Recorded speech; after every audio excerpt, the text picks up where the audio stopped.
une de l'actualité ce dimanche. Pour un langage de vérité, le ton est ferme. Terrorisme, banditisme et montée de l'extrémisme violent.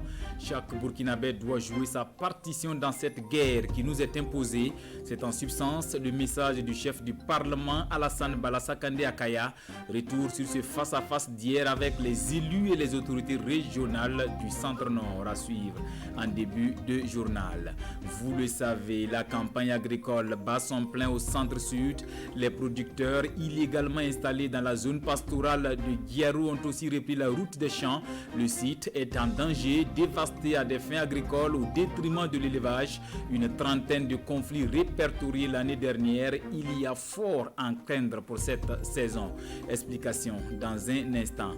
À l'international, hier, journée mondiale des réfugiés, des centaines de manifestants sont descendus dans les rues d'Athènes pour dénoncer le calvaire des migrants en Grèce. Grande mobilisation également à Paris en France pour plaider la cause des sans-papiers et la fin des violences policières. Voilà pour le sommaire. Mesdames et messieurs, merci de nous suivre. Mais c'est à Kaya que nous ouvrons ce journal, fin de séjour du président de l'Assemblée nationale Alassane Bala Kandé. Ces échanges avec les élus et les autorités du Centre-Nord s'achèvent sur une note d'espoir dans la lutte contre le terrorisme dans cette partie du pays assiégé, avec pour conséquence des centaines de milliers de déplacés internes. Le point de la rencontre avec Martin Ouedraogo et Jacques Lamissa Tarpaga. Ce terrorisme et ce banditisme ont la nationalité burkinabé. Et qui mieux que les Burkinabés pour régler cette question? Ce sont les mots du président de l'Assemblée nationale à l'endroit des populations du Centre-Nord. Alassane Bala Kandé appelle ainsi les différentes communautés et les autres parties prenantes à leur responsabilité dans la lutte contre le terrorisme. À partir du moment où il y a des Mossi, des Goudmarché, des Boaba, des Peul, des Gouroussi, nous devons réfléchir et tirer les leçons. Nous devons faire en sorte que chacun où il se retrouve, qu'il puisse parler à son entourage, qu'il puisse parler à sa communauté. Nous devons tenir un langage de vérité sans hypocrisie. Et nous allons voir que les choses vont changer. Les échanges de Kaya avec les élus et l'administration ont porté sur différents thèmes liés à l'insécurité et aux élections à venir. La CENI n'a pas pu se déployer dans 18 localités de la région pour l'enrôlement, faisant craindre l'absence de vote d'une bonne partie de la population. Il est recommandé de recenser à nouveau les déplacés internes car il y a des incohérences dans les chiffres. De nombreuses autres recommandations sont faites et l'Assemblée nationale va s'y pencher. Et nous, en faisant cette restitution à l'ensemble des députés, nous allons regarder quelles sont les solutions qui sont dans les cordes de l'Assemblée nationale. Et ce que nous ne pouvons pas résoudre, nous allons naturellement transmettre à qui de droit pour qu'ensemble nous puissions avoir le courage de prendre des décisions fortes pour, en tout cas, répondre aux préoccupations qui ont été posées par les populations, par les forces de défense et de sécurité. Les élus et l'administration se disent satisfaits de cette démarche de l'Assemblée nationale visant à recueillir directement les préoccupations des populations. Donc à travers son message, chacun en repartant va redoubler d'efforts et beaucoup de courage pour accompagner les forces de défense et de sécurité et s'impliquer d'une manière vivante et déterminée pour qu'on gagne la bataille. L'Assemblée nationale apporte sa compassion et son soutien aux personnes déplacées internes. Elle a remis 150 tonnes de vivres pour l'ensemble de la région.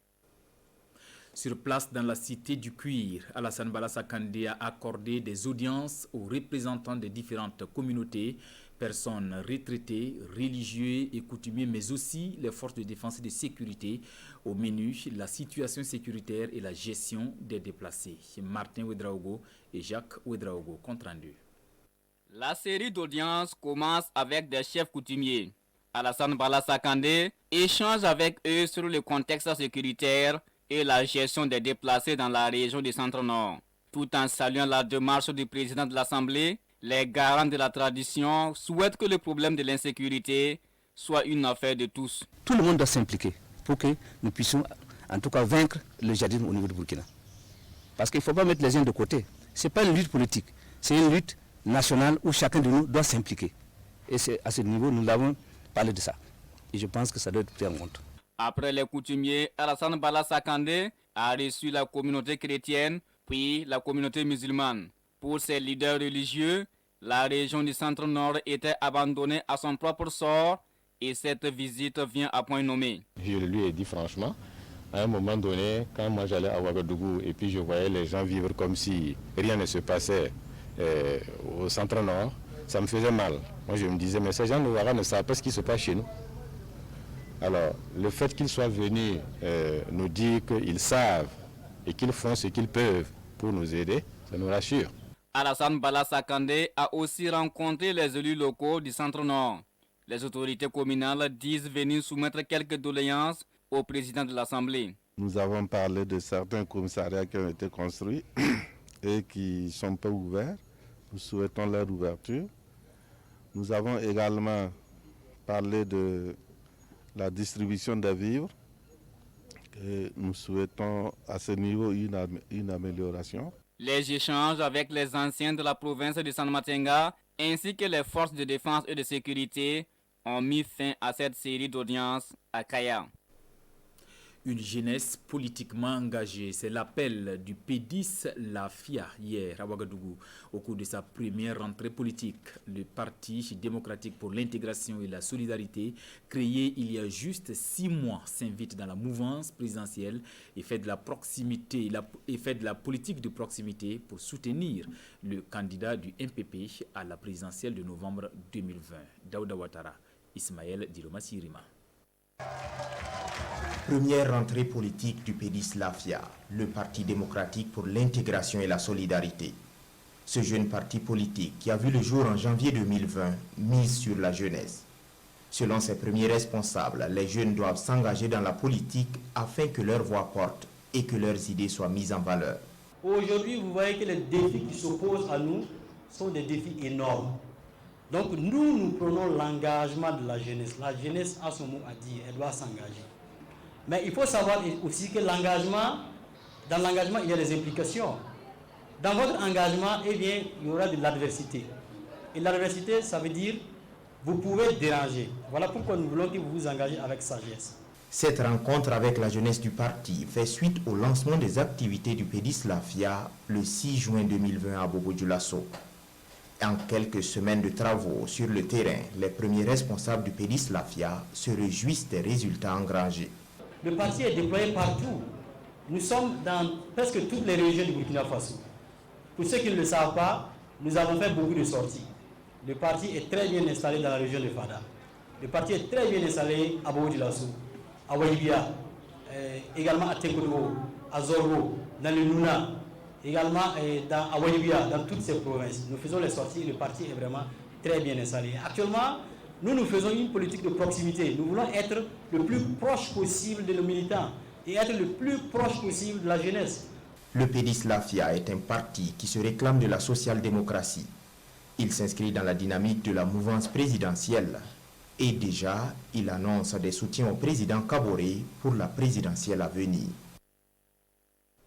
Comme annoncé, la zone pastorale de Guiaro dans le Naouri, source de conflits entre agriculteurs et éleveurs, car convoitée à des fins agricoles à chaque saison pluvieuse. Nous y étions en début de semaine pour le constat. Au-delà de la matérialisation de la zone, il faut nécessairement ouvrir les couloirs de transhumance, mais également sensibiliser et réprimer. Pour l'exemple, Guiaro est sous menace. Paul David Bambara et Sanoua Christine Koulibaly, reportage. Des hectares défrichés et plusieurs autres déjà emblavés, nous sommes pourtant dans la zone pastorale de Guiaro dans le Naouri. 9500 hectares en principe réservés uniquement aux activités pastorales depuis 2002.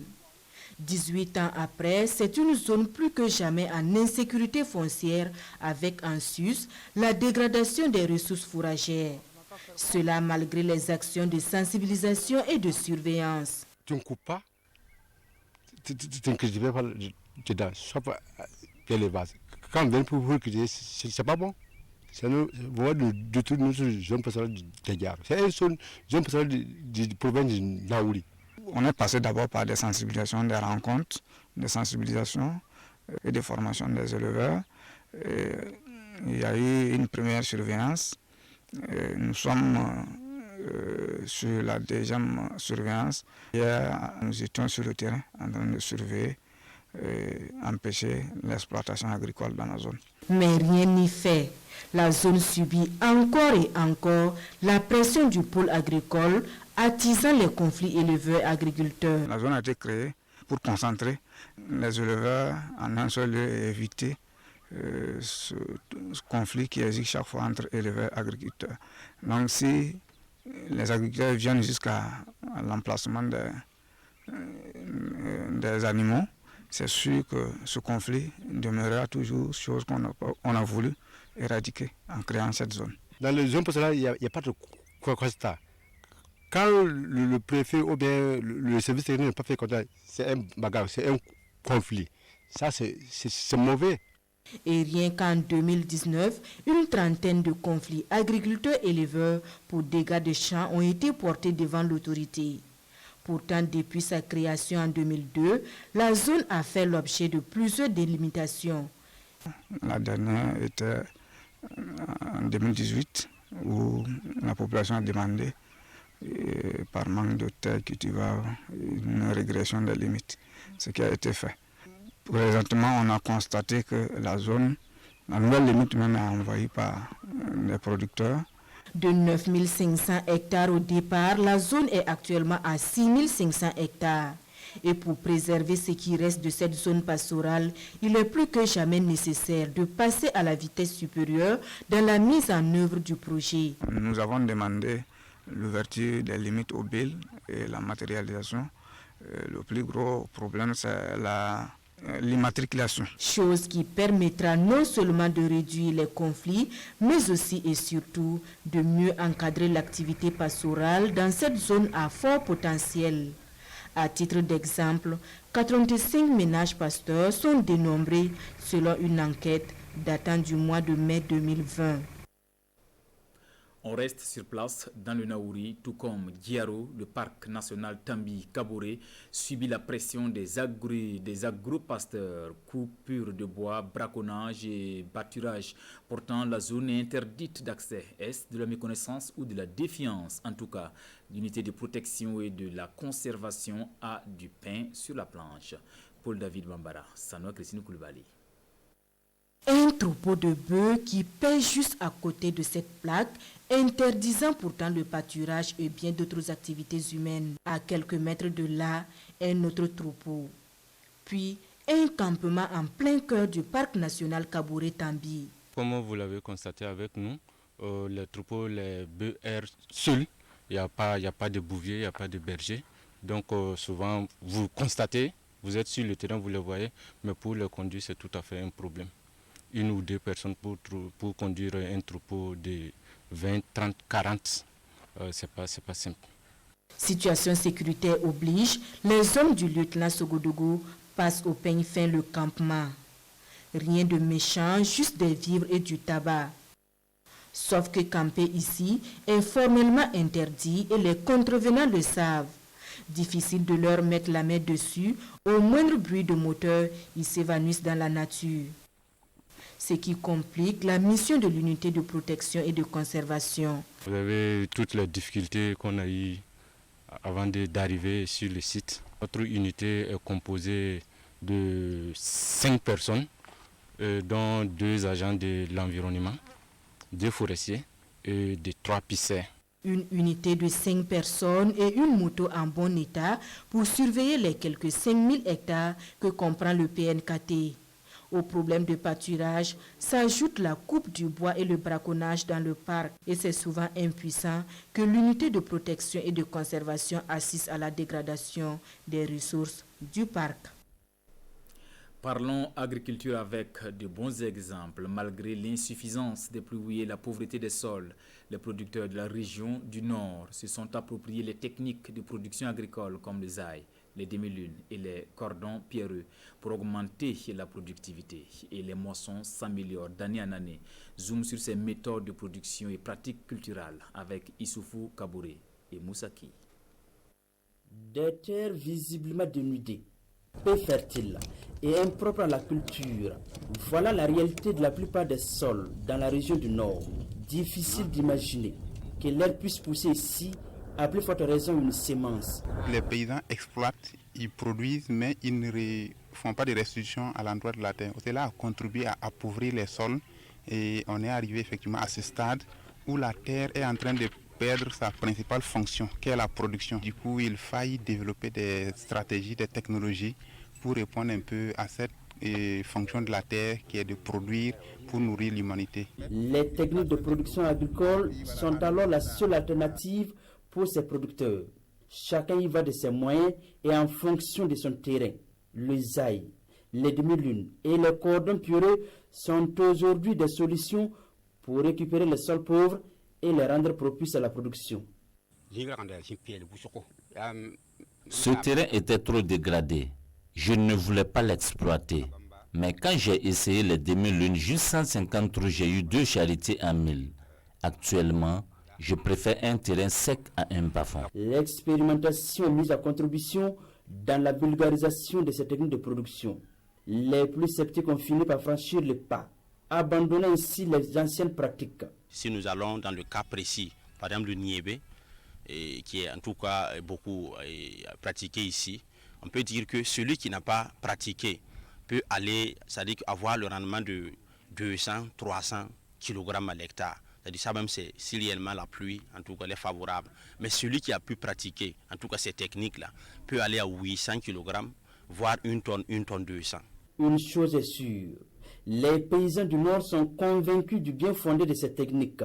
Des techniques qui s'imposent aujourd'hui et qui permettent la résilience des populations dans un contexte de changement climatique. Quand la pluie tombe, même si ça fait au moins une semaine, ça ne vient pas, ces coins-là, tout c'est mouillé. Donc ça permet que le mûle, là, ça pousse. Depuis qu'on a commencé cela, vraiment, il y a mangé. Les acteurs peuvent alors s'en féliciter et la recherche est en pleine progression.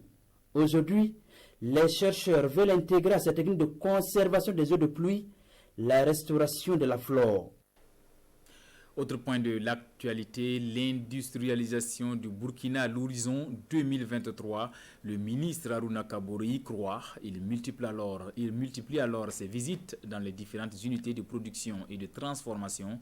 Il était jeudi et vendredi à Bobo-Dioulasso, la capitale économique, pour s'imprégner des conditions de travail dans les entreprises et encourager du même coup les promoteurs. Le point avec Hassan Gourabou, Siriki Milogo et Kadou Romenki.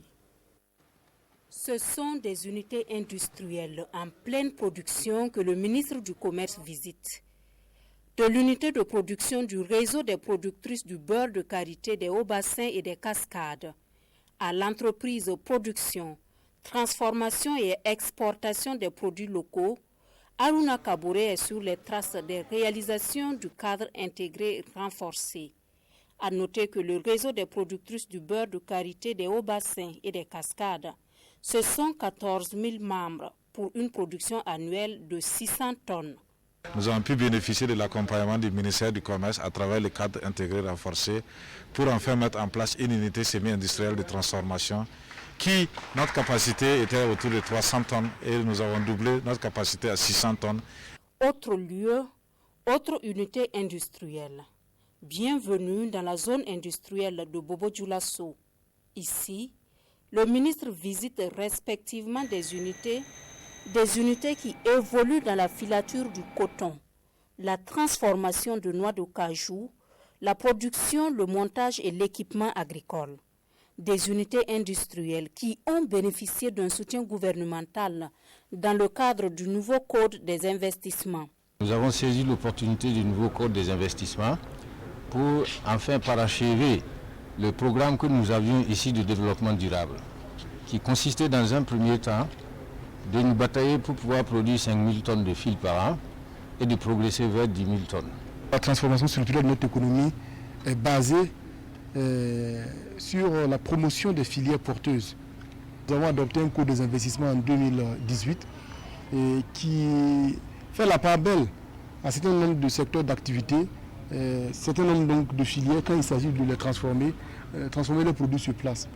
Et ces industriels ont saisi la balle au rebond et ils ont décidé donc d'aller dans ce sens-là. L'ensemble des unités visitées contribue à la création de plus de 176 emplois permanents. ce qui devrait permettre de lutter contre le chômage et de faire du Burkina Faso un pays industrialisé d'ici à 2023. Dans le registre éducation, 23 complexes scolaires réalisés dans les provinces du Passoré et du Zandoma grâce à la coopération sino-burkinabé. Des infrastructures qui viennent réduire le nombre de classes sous paillotes et des écoles à normaliser. Sur les pas du professeur Stanislas Ouaro, ministre de l'Éducation nationale, retrouvons Kissou Nsida Irene Kabouré et Karim Bikianga. Une école de 6 classes, entièrement sous paillotes, pendant 6 ans. C'est à Lungo, dans la province du Passoré. Le fait sort de l'ordinaire pour le professeur Ouaro en visite de réalisation scolaire. Pour la première fois dans ma vie, mais dans ma vie aussi de ministre, j'ai découvert ici une école à 6 classes entièrement sous paillotes. J'avais l'habitude de visiter des écoles où il y avait 1, 2 ou 3 paillotes, mais là, les 6 classes étaient sous paillotes. Enseigner sous des paillotes, c'est le point commun de plusieurs instituteurs dans le Passoré. Cette école de Dakola commence avec ce bâtiment de 3 salles de classe, il y a 20 ans. Pour la 4e classe, les enseignants empruntent ce local. Les parents d'élèves, à leur tour, bâtissent cette salle de fortune pour accueillir la 5e classe. Que faire pour la 6e classe? Il y a au moins 3 ans de cela, on était obligé de ne pas recruter parce qu'il n'y avait pas de salle. Donc actuellement, l'école a 5 classes fonctionnelles. À la rentrée prochaine, l'école de Bernard passe à 6 classes. Elle bénéficie d'un nouveau bâtiment de 3 salles. À l'école C de Bagaré également, la directrice va se passer des paillotes. Elle a reçu les mêmes réalisations. Avant, c'était difficile de commencer les cours pour les petites classes à temps. Mais maintenant, avec ce bâtiment, je pense que dès le 1er octobre, les enseignants comme les élèves seront vraiment dans les conditions pour démarrer tôt le travail. 23 complexes scolaires de ce type sont réalisés dans les provinces du Passoré et du Zondoma. Le ministre de l'Éducation nationale, de l'alphabétisation et de la promotion des langues nationales a fait le constat dans les 2 provinces. J'ai été très heureux et très surpris de constater ici, donc dans une des communes visitées, spécifiquement la commune de Leba, après ce que nous avons réalisé, ils n'ont plus d'école sous paillotes. Ils veulent désormais un lycée pour réduire les distances. Cette doléance est faite au professeur Ouaro à plusieurs reprises lors de cette sortie. En réponse, il promet poursuivre les efforts. Les nouvelles infrastructures visitées font partie d'un lot de 100 complexes scolaires réalisés grâce à un don de la République populaire de Chine à l'État burkinabé. Direction le sud-ouest, une région à un fort potentiel aurifère. Les sites artisanaux se comptent par centaines et drainent du monde. Parmi eux, des mineurs escalent dans le site d'or de Wolowola à la rencontre des enfants orpailleurs au détriment de l'école. Elvis Tuna et Sié Judikael Poda, reportage. Au flanc de ces collines, des exploitants d'or exclusivement composés de mineurs. Ils se retrouvent aux abords de la route reliant Gawa à Boussera dans les villages de Wolowola et de Siwera relevant de la commune de Gomblora. Chaque matin, les garçons comme les filles, armés de pioches et de détecteurs de métaux, remuent le sol à la recherche du métal précieux. Quand je viens ici pour chercher l'or, quand je regarde là, je pars pour prendre mes cailloux. On est venu pour chercher de l'or. Bon, souvent, on peut faire 2 jours, une seule journée pour gagner de l'or. Ils cherchent et souvent ils trouvent, comme ce caillou imbibé d'or gagné séance tenante. Scolarisés ou non, ces enfants en font un gagne-pain. Et la suspension des cours pour barrer la route au coronavirus a ouvert la voie pour les élèves qui aspiraient à ce métier et fermé celle de l'école pour d'autres. C'est depuis quand l'école a fermé, c'est au moment que moi je suis venu ici. Par jour, peut-être on peut gagner 50 000 par jour comme ça, en allant. Est-ce que tu vas composer cette année le CEP? Non. Pourquoi? Pourquoi tu vas pas composer? Le silence du jeune Félix démontre que la pratique a fini de le détourner de l'école, à tel point que se sentent maintenant la route, le domaine scolaire et même le logement de l'enseignante qui sont envahis. Le site aurifère dérange trop l'école, particulièrement les élèves. Il y a les abandons en milieu d'année scolaire.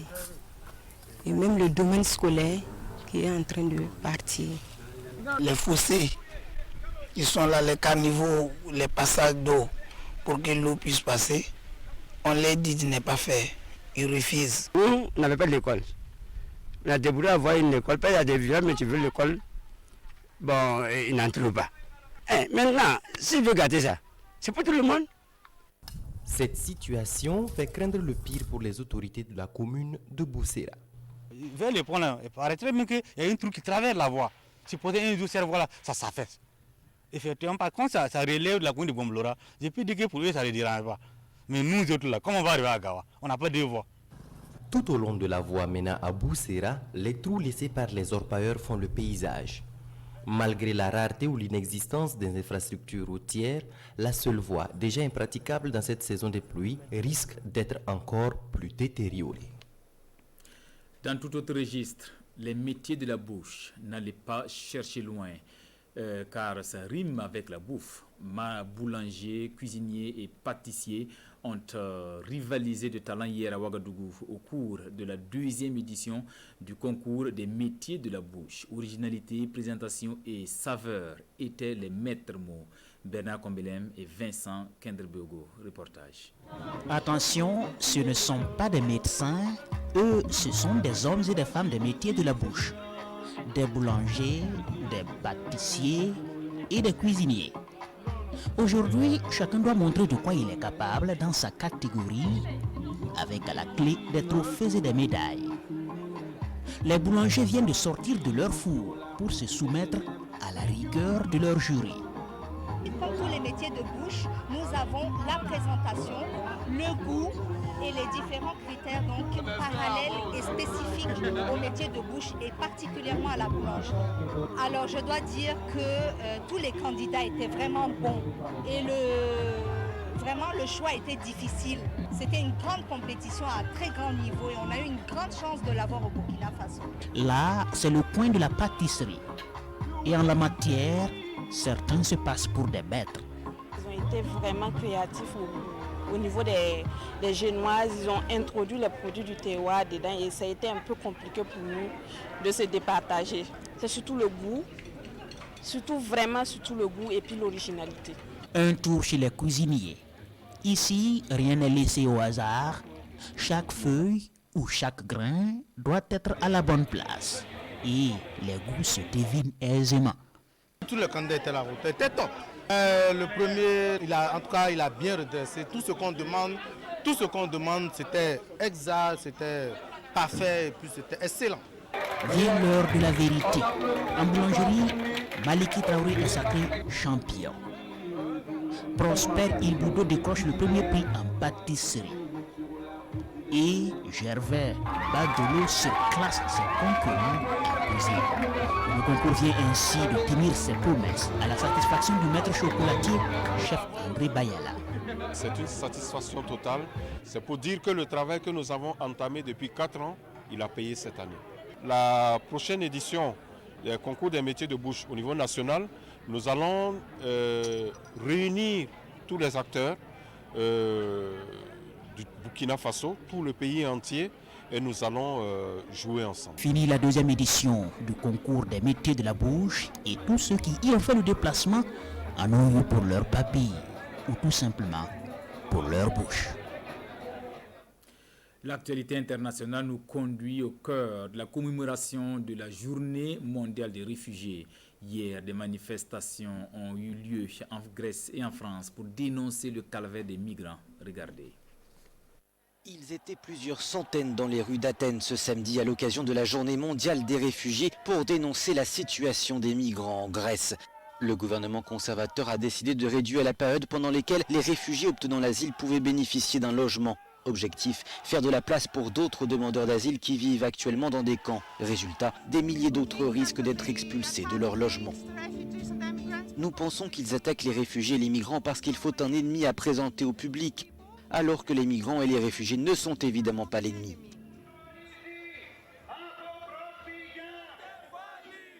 Autres pays et autres manifestations en France, environ 1 millier de personnes ont participé samedi à Paris à un rassemblement en mémoire de Lamine Dieng, un franco-sénégalais de 25 ans mort lors d'une interpellation.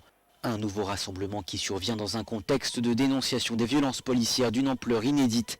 De leur côté, quelques milliers de personnes, dont de nombreux Maliens, ont également manifesté dans la capitale pour demander la régularisation des sans-papiers. L'affaire George Floyd a eu un impact considérable sur la mobilisation, mais en même temps elle révèle l'ampleur du racisme systémique mondial et à quel point l'Occident donne le rythme et donne le holà.